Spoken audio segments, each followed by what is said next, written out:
Okay, so today I'm going to show you MAPpoly2. And afterwards, Gabriel is going to show some improvements he made in QTL Poly. And basically, MAPpoly2 is it's a new version of our software, MAPpoly, but now it can handle multiple ploid levels, multiple biparental populations, and it's much faster. And also you can build maps for separate parents. Sometimes you want just to check one parent or the other parent, you can do that as well. And there's a lot of algorithms that are faster than the previous one. And I have this tutorial here. I probably won't be able to go through all the tutorial, but everything is explained here and you can follow through. But what we are going to do here is to actually run MAPpoly2 in an alfalfa population. And actually, you have two alfalfa populations. Just let me show you here the alfalfa populations. These are the two populations from this publication. So this is the publication for the Dart tag panel. And we built this consensus map for these two populations. So you have an F1 population, and we used one of these offsprings and back-crossed with one of the parents. So for the first population, we have 184 individuals. And for the second population, we have 94 individuals. And what we are going to do here, first build the map for the F1. I'm going to load the map for the BC population, which is basically the same procedure. And then we are going to merge these two maps using the MAPpoly2 functions, okay? So basically, let's just start with R. In this case, we just have one function to read data so far, which is just like a VCF type of data. And the data, it's very straightforward how you can format the data. You have a column with the name of the markers, dosage of parent 1, dosage of parent 2, and oh, there's an echo. Oh, Chris. And then, and then we have chromosomes, position, reference allele, alternate allele, and the dosages for the population, okay? And here, let's start reading the first population. Simple function, you need to put the ploid level of both parents, the name of both parents, if you want. And then it runs, yeah, of course, I need to load MAPpoly. Good, and let's make sure that we are in the right directory. Okay, so here, it prints some information about this data set, number of individuals, number of markers, and you also can have a more detailed version of this using the print, and detailed equals true. You have the number of markers per chromosome and number of markers per dosage, and you have the two parents here. This is pretty similar as MAPpoly1, and you can have the plot for your data set. And here you have basically the same information, right? The only new information we have here is the chi-square test for the segregation. And I just want to tell you that this data set is distributed with MAPpoly's bundled in MAPpoly. So if you install MAPpoly from GitHub, I forgot to say this, you need to install from GitHub. We are going to submit to CRAN next week or in 2 weeks. But so far, it's just only on GitHub. You install, and then you have exactly this data set. You don't need to read it. But just to show you how we do it, I'm showing here. So since we have the data now, the next function is about filtering this data, right? So we have we have 3 thresholds here. I'm going to just use 2. So this threshold is about missing data for markers and missing data across individuals, right? So what you can do here is to run this function. And here you can see a graphical representation of the screening process, right? Everything that is orange is filtered out, and everything that is in blue is kept. And of course, you can change these values here. This function is very, very fast. This is another characteristic of this program. I program everything in C++, so it's very, very fast. So in this case, you can change it. Just let's change it change it back to like 20% of missing data for the markers and 10% of missing data for the parents. And it also filters the segregation. Here, if you don't put anything, it uses the buffer run correction. And then if you plot your data, you have basically the same data, but now this time it's filtered out. And as you can see, the p-values for the segregation test, they're much more dispersed because we cut some marker that with the p-values that we don't want. And this is another function because sometimes you have individuals that don't belong to that particular F1 cross. And this is an interactive function. And what you can do is to select, for instance, this is the two parents are the red ones, and you expect that the individuals fall in the middle of these two parents. So, and we have this weird individual here. You can draw like a polygon here, and then and it removes this individual, right? So, and now if we plot this, you can see that, you can see that we have here the thresholds we use for the analysis. And this is something that is very important here. All the thresholds you used and everything that you have done will be stored in the object that we are working on. Okay, so when you're writing your report for, I don't know, report or paper or whatever, all the values you use will be here. And if you want to distribute this, it's just one R object. It's nothing else. Yeah, so, and then for the next part, so we remove that individual, and that individual is here. We just removed one individual. And now I implemented this function is from another package, but here you can see the distribution of SNPs if you have the genome position. So it's a density plot of number of SNPs per megabase. So yeah, so here you can see that chromosome 6 is not particularly dense, and you can see some regions. And this is good because when you have some gaps in your map, you can see if it's because you don't have markers or if there's something wrong with the map construction. Yeah, so this is basically the filtering and the assessing the data part. And now we are going to compute the 2-point or the pairwise recombination fraction, okay? So in this case, we have three options for doing this. The first one, we can control this using this marker scope. If you put all, it will compute the pairwise linkage recombination fraction between all markers in the population, right? Here you can use as many cores as you have in your computer. And alfalfa is great because it has 8 chromosomes.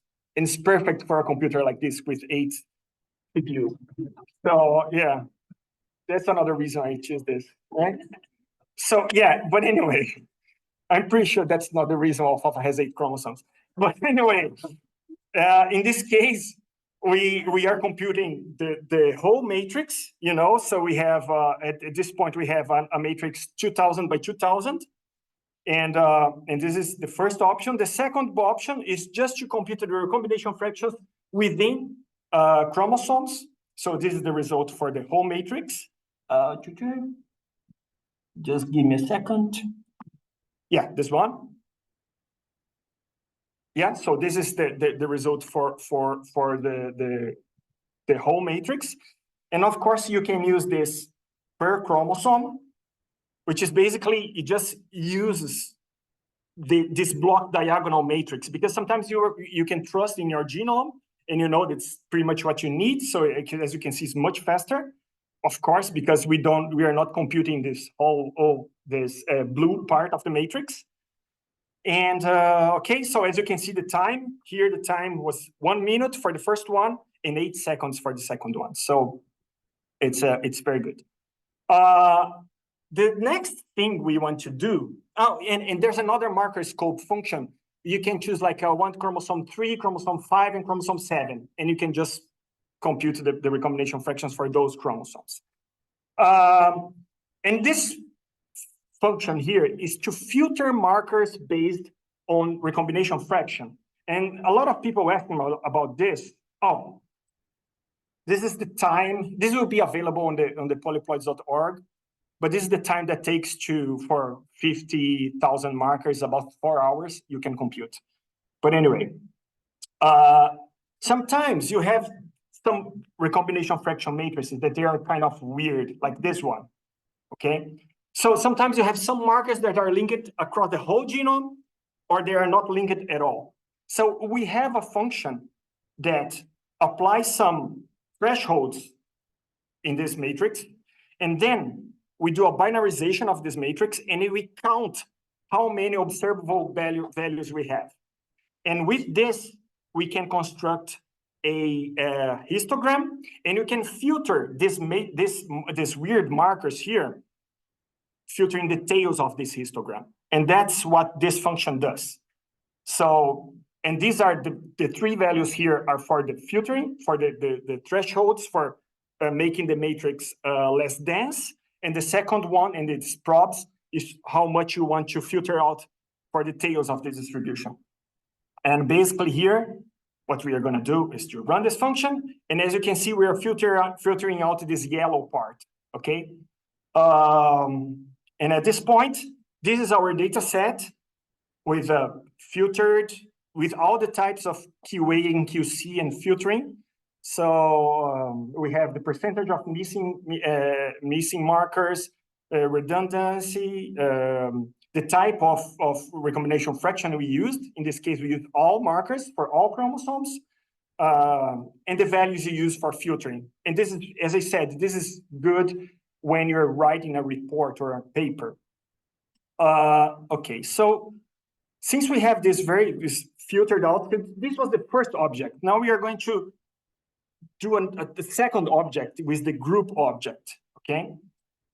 We're gonna use this, and alfalfa has 8 chromosomes. The expected number of groups will be 8. And in this case, you can see we have a beautiful dendrogram with 8 distinct clusters, right? And this is Dart tag. So of course, these markers were pre-chosen and we expect this, right? But in this case here, if you have another species that you are not sure, you can try another, let's see, 23 groups. Let's see what happens. You see, I have a lot of groups, but in this case, you can change. And here, 8 groups. Okay, so this seems fair. Beautiful. Enter.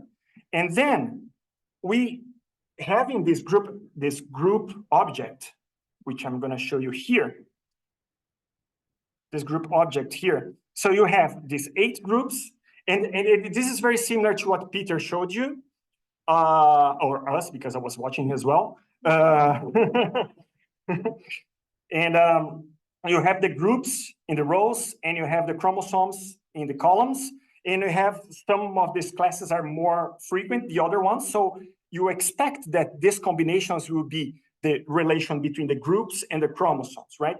And the way you do this in MAPpoly2 is to having 2 lists that make that connection. The first one is the chromosome. So we have chromosomes from 1 to 8.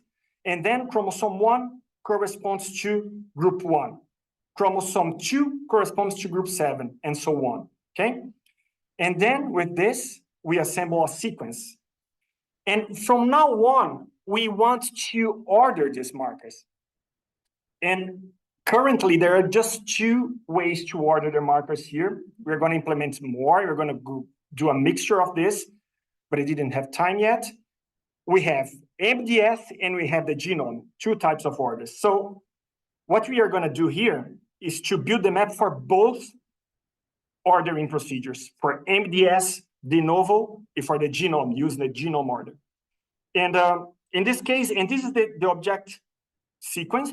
So this is for the MDS, right? So we don't have anything. So this is blank. We just have the number of markers within each one of the chromosomes. And here we have the genome. Same thing. We just have number of markers and for each one of the linkage groups. So let's order using MDS. Here it's going to order all 8 chromosomes. And then the only thing that changed is that from N to Y, because now it's ordered. you can apply, you can plot the MDS principal components to make your judgment, but we don't have time here. But if you plot this, if you use the function, you can plot this. And then same thing for genome. And now we have two objects with markers ordered, but there's no phasing, there's no recombination fraction associated. The recombination fraction we have is just for all markers. And now what we can do is to check the recombination fraction matrices for each one of these chromosomes. So this is for MDS, and this is for the genome order. As you can see, they are pretty similar. And that's what you expect, right? And this is a very good thing. And honestly, we are going to compare MDS and genome order. But honestly, for like a QTL analysis, it doesn't matter. The result will be almost the same. But it's important to know that these two orders are related. And then what you can do is to plot one against the other one. So in this case, you expect a straight line in the 45 degree, which is basically what you're observing here. And just let me see if I can delete this one, because I want to show you something. Do you remember that I said that I run the function that filters based on recombination fractions? You can see here, there are some markers that are weird here, because you have like a low recombination fraction across the genome, and we couldn't filter out using the first recombination, the recombination fraction filtering procedure. But now if we run this function in a sequence object, it will do the same thing, but within these matrices. And then, as you can see here, that those two lines, they're gone, okay? So, and you can ask, oh, you're filtering a lot of markers. You can insert those markers afterwards. Okay, you can test those. This is the phasing procedure. And the phasing procedure, meaning we have our sequence of markers, we have our recombination fractions matrices, we have our order, and now we're going to phase these markers. And this phasing is based just on the 2-point or the pairwise recombination fractions. This function here, I worked a lot on this function, a lot. And it's fast. And I'm super proud of this function. Whoa, done. Yeah, so this is for the MDS. And the people that work with phasing in polyploids know this is quite difficult. And then, as you can see here, this is the result, okay? Now, of course, and this data is great, right? Like, yeah, we know that this great data is great. But you know, I run this in sweet potatoes. It's more complex, and it also works. But you know, here you have the percentage of markers phased just using the 2-point information. And here's for parent 1, from parent 2, and when you combine both parents, right? And this is for the MDS. Let's do the same thing for the genome. Kaboom. And now, same thing for the genome. So you have your markers phased. Let's reconstruct the map. There are two ways to reconstruct the map here. The first one, I was inspired by PolyMapR. They do one parent, and afterwards they do the other parent, they merge both parents. And this is great because you can inspect one parent and you inspect the other parent. And also if you're running your hidden Markov model in just one parent, the number of states is much, it's just, instead of like 36, you're just using 6 states. Or if you're in an hexaploid, instead of 20, you're using 400. So, but you can run for both parents. We could run for both parents here. It would take I don't know, 2 minutes. But let's do it just one parent at a time, just to show you. And the only difference is just instead of using P1 here, you use P1, P2. But the procedure is exactly the same. So done. And then you have here the other one. So as you can see here, for all markers for parent 1, I have the length of the map. And I have Yeah, that's what I have, just the length of the map for MDS and for the genome. For parent 1, you see for parents 2, we don't have anything, but we are gonna, oh, and you can plot. So this is the plot for parent 1. So we have 2 tetraploid individuals. As you can see here, this is actually, oh yeah, so this is parent 1. So as you can see here, all the informative markers, meaning that markers that are segregating, they are in this parent here. Here you just have 0 or 4, which are your nulliplexes. And yeah, same for the genome part. Okay. Now let's do for the second parent as well. And now if you see the result, you have this matrix here that we are populating with information, and we have the length of the map here for parent 1, both for the MDS and for the genome, right? Okay, we can plot the map again, and you have the same thing. And now we have both maps, right? And we have the order. Now we're going to combine those maps using this merge single parent map. So yeah, it will take 28 minutes in my computer, and I'm running this in this computer here, this one. And oops, and then you have a map that will merge information from parent 1 and parent 2, but we don't have markers that segregate for both parents, meaning we don't have like double simplex markers, you know, segregating here and here. We just have something 0 or 0 something, and then we need to do this again for the other one, for the genome. So these were for the MDS, and we're going to do for the genome. And after we do this, we already have an integrated map for both parents without markers actually segregating in both parents. But we are going to use another function that does something that is very interesting, which is you compute the full hidden Markov model for these 2 parents, and then you chop the conditional probabilities in specific points and insert the markers, and you just use the information that was propagated to that position to find the phase of the marks. And you do this for the first one, second one, and it does this for the whole genome. And here, as you can see, you have a map for both parents, and using the MDS, and here using the genome.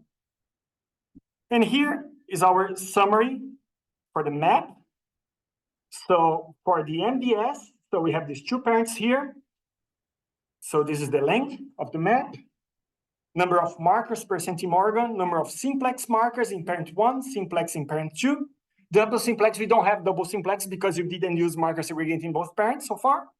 Multiplexes, which are markers like 0, 2, or 2, 0. Total number of markers, and maximum gap for each one of the linkage groups. Yes. Okay. So again, you can print that graphical representation. At this point, we can compute the probabilities of the haplotypes, and I'm going to do it because I need for insert another markers. And of course, here you can have this graphic here is the same we used in MAPpoly2. Okay, so now what we are going to do is to insert markers. So we have a pool of markers. We used some to build the map that we're segregating both parents. Now we have some markers that we're going to insert. They are unmapped markers, and we do this use this augment phased map. And this is going to take a little bit, like 1 minute for doing it for each one of the positions here. Just let me see if I have something that I want to discuss here while my. Oh yeah, and this is something that MAPpoly2 also implemented. You can cross any ploid level from 2 to 6. You can cross 2 with 4, 2 with 6, 6, 4, and whatever. And we are going to see that you can mix those populations. You can build integrated maps from population with mixed ploid levels. And this is just an example, right? This is simulation. In this case, you have a diploid parent and a tetraploid parent. In this case, you have an hexaploid parent and a tetraploid parent. In this case, we expect triploids in the offspring, and in this case, we expect pentaploids in the offspring. Yeah, there you go. And I need to run this again. And now I'm going to tell you a joke. No, because I need to wait for like 1 minute again. Let me see if I have something else to show you. Yeah, I'm gonna show you this. So yeah, because the map is already almost done. And this is actually how we propagate information in multiple families. Yeah, it's almost done. Yeah, uncomfortable. Yeah, not that much. A joke? I don't know. Yeah, I don't know. Not even that jokes.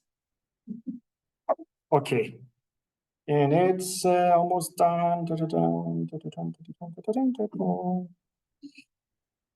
is the yeah, and there will be one function that will take like 1 minute and 30 seconds that I will definitely need to figure out something. No, but then I will explain the other one. Done. Okay, so here you have your final map for the MDS and your final map for the genome. And here's the map summary. And if you compare with the previous map summary, you see here we have 898, 894 markers. And here we have 1,700 and 1,000, almost 700 as well, right? So these were the markers that were inserted. And now you have your double simplex markers, right? And more multiplex markers. And of course, in this case, now you can plot your final maps. And this is just chromosome. You can change the linkage, the linkage group, if you want the linkage group 2 is here. And this is something that I want to, is this one? I think it is. So blind. Yes, that's the one. That's the one, right? Just let me try to do this. It's equals 2 maybe? Too big? Maybe? I don't know. Yeah, good. Okay, so we're talking about haplotypes, like micro haplotypes. So I built this map using DartTag, right? I didn't use the haplotype information, right? But as you can see, I managed to get this micro haplotypes reconstruct. So from 2 sources of information, we could manage to put those markers together. So meaning that it's great, right? Because you use just linkage and you recovered something. Of course, you expect this, but it's nice to see this. So you have here this marker and several SNPs within that that read. And they are phased here. What we can do is to check if the phase matches. Probably will match. But anyway. Okay, so we have genome order and we have MDS order. What's the formal way to compare 2 orders? Usually you need something we call objective function. You need some function that you use to compare 2 things, right? And in this case, what we can use is the classical likelihood. This is the multi-locus likelihood. And what this function compare orders does is to select the same markers that are in both maps, because we need to ensure that you have the same markers, because otherwise it will not be fair. And then you compare the likelihoods or the log likelihoods for the resulting maps. And in this case, it's actually just computing the likelihood, giving the map. And then what you can see here is a table with the log likelihoods. And as you can see, in our case, the genome one was the one with the higher log likelihood. So this is like a formal way to see which one of these orders are best ones. But of course, you need to, because sometimes I have seen working with sweet potato, you see some huge gaps, but the likelihood is still better. So you need to take those into account as well. But in this case here, since you have very similar maps, and actually the map for the genome is always smaller using the same markers. So, and I'm gonna plot both maps here. Yeah, I need to work on this one. Yeah, okay, this is good enough. Yeah, so you have the MDS is the blue one, and the genome is the orange one. So as you can see, it's usually smaller, but again, if you run a QTL analysis in both cases, it will work. It's not that a problem. So, and in this case, you can recompute the haplotype probabilities for each one of those. And yeah, and you can have, this is for the whole, for all linkage groups in this individual here, F1, 85, 21. So here you have, Manoj already showed you this. So you have this point of recombination. And this is the final map. So if you want to, oops, yeah, of course. If you want to publish or do whatever with your map, this is the final result, okay? So this is the summary for the map. This is the map list. So here you have your map. What is this? Oh yeah, yeah, I put it here. This is the thing about the microhaplotype. So this is the map, and if you want to distribute this or to share this with your collaborators, you just need to share this variable here, which includes everything. There's everything here. Let me see if I can. It's capital. Okay, so you have one slot for data, one slot for maps. Within the maps, you have all the linkage groups. For each linkage group, you have, for instance, let me see here, the MDS, the order, and we are going to implement this called custom order, which can be two orders at the same time. But anyway, good. So we have the map, right? Now I'm going to load the back cross map, which is the other map that I told you. It's basically the same thing, the same procedure. You need to be more careful because we just have 94 individuals. And because of that, the recombination fraction matrices are more, they are more noisy. They are noisier, yes. And, but if you take the precautions, you can do the map. So just let's re-estimate the map, okay? By the way, I'm using an error of 0.5% in the whole analysis. So basically all the hidden Markov models here, they are visiting all states in the full transition state using this. So, and this usually takes 23 seconds better. And then we are gonna just check. So here we have the map, okay? And this is something very interesting. Just let me show you this. Do you remember that in the first F1 map, we just have 1, 1, 1, 1 in the percentage? In this case, we have 12. What does it mean? It means that just using the 2 point, the program could, and the thresholds you gave to the program, it couldn't decide which phase was the best one. So what it does is it runs the hidden Markov model in all these 12 possible phases and then chooses the best one. And the same for this one, 48 phases, for instance. And as you can see, this is why, because we have less individuals and we have less markers in this population. So it's more difficult to find information in this population. Okay, map list again. As you can see, you have the maps here. And again, the maps are bigger because, again, you have more, the data are more noisy. Okay, so I have two maps with the genome order. We use the genome order. This is something that I need to implement with LP merge here that I didn't have time to do. So we need to have the same order for both maps. And, but having that with any point level, you can merge those maps using the next functions. You have a list, right? So I have a list with the first map, a list with the second map. In this case, I'm gonna plot the multiple maps. In this case, it will be not that great because we just have two maps. And in this case, we have yellow are markers that belongs to just to one population, and purple are markers that belong to both populations. So they are shared markers. A much more interesting example is this one, okay? As you can see here, we have several populations, And then you have several levels of sharing between populations. And you can draw this, and I learned this is not a Venn diagram, this is called Euler diagram.